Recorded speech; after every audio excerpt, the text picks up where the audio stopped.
m'appelle Jocelyn Muller, je suis comédien et metteur en scène. J'ai monté une école il y a 15 ans qui s'appelle le Studio Muller. Et puis comme j'avais pas mal voyagé en tant qu'acteur, je me suis intéressé aux différentes approches qui existaient un peu à travers le monde. Et quand j'ai monté mon école, c'est ça que je voulais faire, se faire croiser toutes les techniques et les méthodes de jeu. Moi, ce qui me plaît, c'est l'idée de la pédagogie individualisée. J'ai pas un programme identique pour tous les élèves. Ce qui m'intéresse, c'est d'utiliser de la matière, quelle qu'elle soit, pour le faire progresser, lui, et prendre en compte son individualité, ses particularités. Vu qu'on forme autant pour le théâtre que pour le cinéma, on va s'intéresser à des textes très modernes, de films français, américains, et on va aussi s'intéresser aux classiques, Racine, Corneille, Molière, Shakespeare, Tchekhov. C'est très simple, il y a 4 années. Les 3 premières années sont vraiment des années de formation, autant pour le théâtre que pour le cinéma, avec différentes matières. Vont arriver des spectacles d'élèves aussi. La 4e année, elle est spécifique. C'est vraiment une année qui est faite pour l'intégration professionnelle. On fait venir à peu près une vingtaine de directeurs de casting. Ceux qui m'inspirent, ce sont les chercheurs en art dramatique, hein, les techniciens, ceux qui ont fait les grandes découvertes sur le jeu de l'acteur. Donc ça commence avec Stanislavski, le russe, mais il y en a eu d'autres. Et moi, je vais vraiment croiser tout ça. Parce qu'une méthode ou une technique ne va pas forcément aider tel ou tel élève. C'est ce qu'on appelle l'anthropologie théâtrale, c'est-à-dire la croisée des techniques et des méthodes.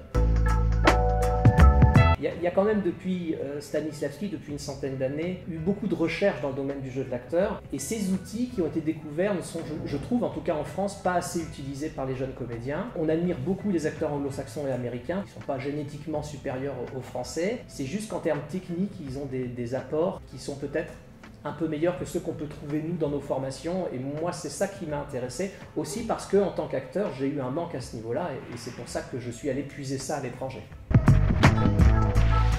Je focalise beaucoup plus mon travail sur l'acteur et vraiment sur l'individu. Donc plus j'avance, plus j'essaie de faire du sur-mesure. Et c'est ça qui me passionne. Chaque individu a ses goûts et ses couleurs, a ses forces et ses faiblesses, et ça, je trouve ça passionnant. 9 fois sur 10, quand même, les meilleurs acteurs ont suivi une formation. Et puis surtout, l'apprentissage permet d'aller beaucoup plus loin en termes de niveau de jeu. Donc une formation d'acteur, ça reste quand même le Graal pour intégrer le métier. Et puis pour avoir un niveau de jeu élevé, il faut avoir un bagage technique et apprendre. C'est un métier, ça s'apprend. Alors l'insertion professionnelle, c'est une chose qui est fondamentale.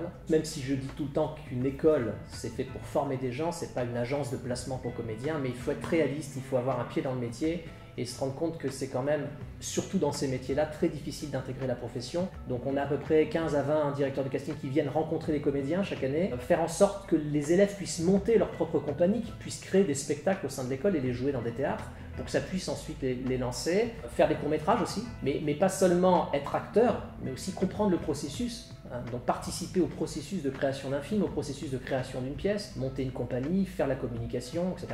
J'ai mis en place aussi ce que j'appelle des dimanches pro, c'est-à-dire qu'une fois par mois, une intervenante qui vient parler de tous les aspects professionnels, comment intégrer la profession, comment faire une bande démo, combien de temps ça dure, comment faire ses photos, avec qui, combien ça coûte. Qu'est-ce que c'est qu'une compagnie théâtrale? Qu'est-ce que c'est que le statut d'intermittent du spectacle, les ascédiques? Enfin, vous voyez, toutes ces choses qui font qu'ensuite on va pouvoir savoir dans quoi on va évoluer, parce que quand on sort de l'école, finalement, on ne sait pas très bien comment ça se passe. Donc c'est très important de penser aussi l'école en se disant à la sortie, il y a une intégration professionnelle. D'abord, développer les matières en option. Cette année, on a par exemple ouvert une option Acting in English, des masterclass que je vais faire sur la technique de l'acteur. Bien évidemment, on va avoir aussi l'opération Studio Plus, hein, c'est la classe gratuite du Studio Muller, qui va arriver à partir du milieu du mois de mai. Si les gens sont intéressés, s'ils veulent essayer de gagner une formation d'acteur gratuite, il ne faut pas hésiter à s'inscrire. Il n'y a pas un moment en particulier. Il y en a tellement. Moi, ce qui me plaît surtout, c'est de constater à quel point finalement le théâtre ne s'arrête pas au théâtre. Donc c'est pas un moment particulier, c'est ce plaisir tout simple. Je vois des gens qui en 3-4 ans s'épanouissent aussi en tant qu'individus. J'en ai une de Peter Brook, le metteur en scène.